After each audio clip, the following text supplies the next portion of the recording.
देखिए स्टूडेंट्स, ये एक क्वेश्चन है रिलेशन एंड फंक्शन का। इंपॉर्टेंट क्वेश्चन है। क्वेश्चन क्या बोल रहा है देखो। Show that greatest integer function F X equals to box as defined from F R to R is not bijective. ये इंपॉर्टेंट क्वेश्चन है, बोर्ड में आ सकता है 2 मार्क्स में। तो देखो क्वेश्चन क्या बोल रहा है। क्वेश्चन में जो फंक्शन है वो ग्रेटेस्ट इंटीजर फंक्शन है और फंक्शन कहाँ से कहाँ डिफाइंड है, आर टू आर। यहाँ पे आर है रियल नंबर, ये आर भी क्या है, रियल नंबर है। ये जो पहले जो आर होता है इसको हम बोलते हैं डोमेन ऑफ द फंक्शन, और इसको बोलते हैं हम, ये जो आर है ये क्या है, कोडोमेन। तो ये वाला फंक्शन क्या प्रूफ करना है आपने कि ये बाइजेक्टिव नहीं है।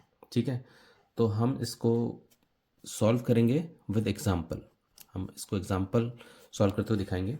देखो 1 1 है या नहीं है देखते हैं, बाइजेक्टिव और ऑन टू है या नहीं है ये देखते हैं। ठीक है, तो सबसे पहले 1 1 चेक करते हैं स्टूडेंट्स। देखो आप खुद ध्यान से देखना, ग्रेटेस्ट इंटीजर फंक्शन होता क्या है।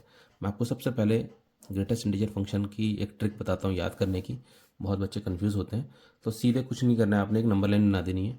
नंबर लाइन में 0 0 से राइट को सारे आपको पता है पॉजिटिव नंबर्स मिलते हैं, और 0 से लेफ्ट में सारे आपको नेगेटिव नंबर मिलते हैं।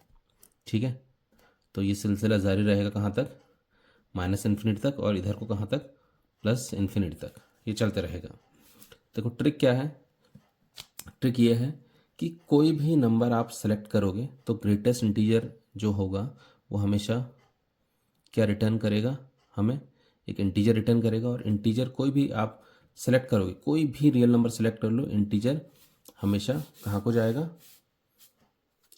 राइट से लेफ्ट की ओर को जाएगा। फॉर एग्जांपल मैं यहाँ पे बताता हूँ आपको, जैसे आपने यार आपने 1.5 फंक्शन में x की जगह पे 1.5 फिट करा, x की जगह पे कितना फिट करा, 1.5। अब देखते हैं 1.5 का ये बॉक्स है, इसी को हम ग्रेटेस्ट इंटीजर फंक्शन बोलते हैं। ये क्या रिटर्न करेगा, आप देखो सबसे पहले 1.5, देखो 1.5 समवेयर यहाँ पे मिलेगा आपको। इससे जब आप लेफ्ट की ओर को जाओगे तो आपको सबसे पहला इंटीजर कौन मिल रहा है, 1। तो 1.5 का आंसर क्या, 1। ठीक है, ऐसे अगर मैं 2 फिट करता हूँ, 2, और 2 तो एक ऑलरेडी 2 क्या है, इंटीजर ही है, तो कहीं जाने की ज़रूरत नहीं, 2 तो ऑलरेडी एक इंटीजर है। तो इंटीजर का आंसर हमेशा इंटीजर आएगा, चाहे वो नेगेटिव हो चाहे वो पॉजिटिव हो। अगर मैं -2 रखता तो -2 भी एक इंटीजर है, तो -2 का -2 ही रहेगा। ठीक है, और इसके अलावा कोई भी रियल नंबर आप रखोगे तो हमेशा लेफ्ट की ओर को जो पहला इंटीजर मिलेगा वो ही आंसर आएगा। जैसे आपने रखा -2.5, देखते हैं ग्रेटेस्ट इंटीजर के अंदर -2.5 फिट करा। और ट्रिक कहती है, सबसे पहले देखो -2.5 यहाँ कहीं होगा ना, 2 के बाद ही होगा -2.5 यहाँ कहीं। तो सब इधर को लेफ्ट को और को जाने में सबसे पहला इंटीजर कौन सा मिल रहा है, -3 मिल रहा है, तो ये आएगा -3। क्लियर है, ये ग्रेटेस्ट इंटीजर फंक्शन की डेफिनेशन होती है, ये ट्रिक होती है कि क्या आउटपुट देगा। और ध्यान से देखो, ग्रेटेस्ट इंटीजर फंक्शन हमेशा क्या दे रहा है, कुछ भी आप फिट करो, इंटीजर फिट कर रहे हो तो इंटीजर दे रहा है, डेसिमल नंबर फिट कर रहे हो तो इंटीजर दे रहा है, मतलब आउटपुट में हमेशा इंटीजर मिल रहा है। ठीक है, तो सबसे पहले देखते हैं कि ये 1 1 है या नहीं है। तो हमने देखो यार, मैंने दिमाग लगाया, मैंने कहा देखो ये जो सेट है, मैं ये सेट बना रहा हूँ डोमेन का। डोमेन क्या है, रियल नंबर है, और कोडोमेन दूसरा सेट मैंने बनाया रियल नंबर का। अब ध्यान से देखना यार, यहाँ पे मैंने एक फंक्शन रखा, मैंने इनपुट रखा एक्स की जगह इस फंक्शन में। हाँ, इस फंक्शन में एक्स की जगह रख रहा हूँ 1.4 रखा हूँ। जब मैं 1.4 रखूँगा, 1.4, तो इधर कहीं होगा 1.4। तो सबसे पहला इंटीजर क्या मिल रहा है, 1.4 से लेफ्ट की ओर को आंसर क्या आ रहा है, 1 आ रहा है। तो 1.4 का आंसर हमें क्या मिला, 1 मिला। ऐसे ही यार अगर स्टूडेंट्स मैं 1.6 रखता हूँ, 1.6 रखता हूँ तो इधर कहीं आएगा 1.6, है ना, 1.5 के बाद ही आएगा। तो इधर को मूव करो तो फिर भी क्या मिल रहा है, 1 ही आंसर मिल रहा है ना, फिर भी क्या मिल रहा है, 1 ही आंसर मिल रहा है। तो उसका मतलब देखो, दो अलग अलग एलिमेंट की अगर एक ही इमेज आ जाती है तो उसका मतलब क्या है, ये 1 1 नहीं है ना। तो आप पहले ये डायग्राम बना लोगे, फिर आप एक लाइन लिखोगे कि सिंस, यहाँ पे लिखोगे फ्रॉम, फ्रॉम फिगर, ऐसे लिखोगे from, from figure it is clear that, it is clear that two different two different element has same image, hence it is not 1 1। Function क्या है? 1 1 नहीं है, ठीक है ना। फंक्शन क्या है? 1 1 नहीं है। ये क्या है? मैनी वन फंक्शन है। कौन सा फंक्शन है? Many one. कि जब एक से ज़्यादा एलिमेंट की एक ही इमेज होती है उसको हम मैनी वन फंक्शन बोलते हैं। हालांकि वो पूछा नहीं है, लेकिन फंक्शन 1 1 नहीं है। अगर ये फंक्शन 1 1 नहीं है तो बाइजेक्टिव तो हो ही नहीं सकता है, क्योंकि बाइजेक्टिव फंक्शन क्या होता है? जो फंक्शन 1 1 भी हो और ऑन टू भी हो उसको हम बाइजेक्टिव बोलते हैं। और हमसे प्रूफ करने के लिए बोल रहा था कि बाइजेक्टिव नहीं है, तो हमने बोल दिया भैया 1 1 नहीं है, तो अब ऑन टू हो या नहीं हो उससे फ़र्क नहीं पड़ेगा, बाइजेक्टिव तो ये रहा नहीं, ठीक है। तो hence it is not bijective, ये आप लिख दोगे। लेकिन फिर भी स्टूडेंट्स मैं आपको बताना चाहता हूँ कि क्या ये ऑन टू होगा या नहीं होगा, है ना। इन्फॉर्मेशन के लिए हमें ये भी जानना बहुत ज़रूरी है। अगर ये चेक करने के लिए आ जाए फिर दिक्कत हो जाएगी हमें, है ना। हम चेक तो करें, हमें पता तो होना चाहिए कि बाइजेक्टिव है या नहीं है, ठीक है। बाइजेक्टिव के लिए चेक करते हैं स्टूडेंट्स। देखो बाइजेक्टिव के लिए तो इसको सेट कर देते हैं, एडजस्ट कर लेते हैं, ओके। तो फॉर ऑन टू चेक करते हैं इसका। ऑन टू भी बड़ा अच्छा है, देखो खुद बताना, यहीं पर चेक कर रहे हैं। ऑन टू में क्या होता है? ऑन टू होता क्या, पहले ये समझो। ऑन टू वो होता है जब जो हमारी रेंज और कोडोमेन अगर इक्वल आ जाए तो फंक्शन ऑन टू होता है। रेंज और कोडोमेन अगर इक्वल आ जाए तो फंक्शन क्या होता है? ऑन टू होता है। अब यहाँ पे देखो, सबसे पहले कोडोमेन क्या है? कोडोमेन है रियल नंबर, सारे रियल नंबर। यहाँ सारे रियल नंबर, मतलब रियल नंबर देखो, 1 भी रियल नंबर है, 1.2 भी रियल नंबर है, 1.9 भी रियल नंबर है, ठीक है, 2 भी रियल नंबर है, -2.5 भी 4 भी रियल नंबर है ना।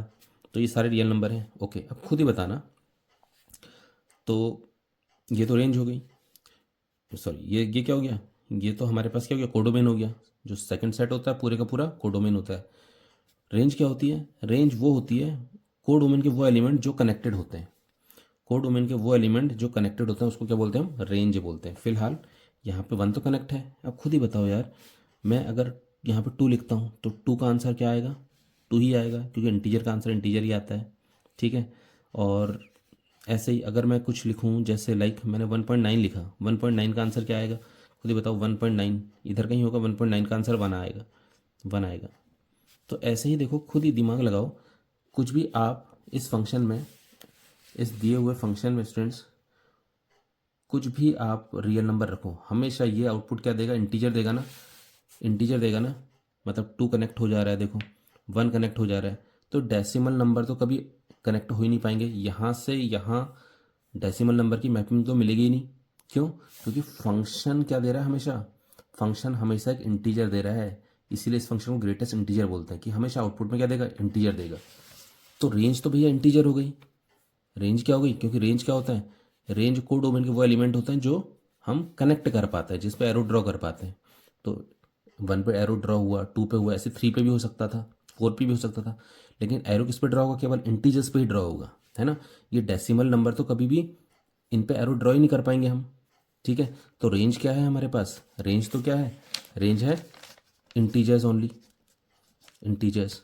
और कोडोमेन क्या है? सारे रियल नंबर हैं। और तो इंटीजर और रियल नंबर कनेक्ट नहीं है ना, मतलब इंटीजर और रियल नंबर बराबर है नहीं है। क्यों भाई? अगर रेंज में ये भी सब कनेक्ट होते, डेसिमल नंबर भी कनेक्ट होते, तो ही तो वो कोडोमेन के बराबर होते, क्योंकि कोडोमेन तो पूरा सेट है, इसमें सारे नंबर हैं, सारे एलिमेंट हैं, ठीक है ना। लेकिन क्या है, रेंज में तो क्या है? केवल इंटीजर है, तो ये कनेक्ट ही नहीं हो पाए, ठीक है। तो रेंज और कोडोमेन बराबर नहीं आए, क्लियर है। तो हम लाइन क्या लिखेंगे? हम क्या लाइन लिखेंगे? हम बोलेंगे ऑन टू में एक लाइन लिखनी है और आंसर आ गया। देखो आपको समझ में आना चाहिए। और लाइन क्या लिखोगे आप ऑन टू में? ऑन टू में ये लाइन लिखनी है आपने और ये आंसर हो गया। ऑन टू में लिखोगे आप output of greatest integer function always gives integer output हमेशा इंटीजर मिल रहा है,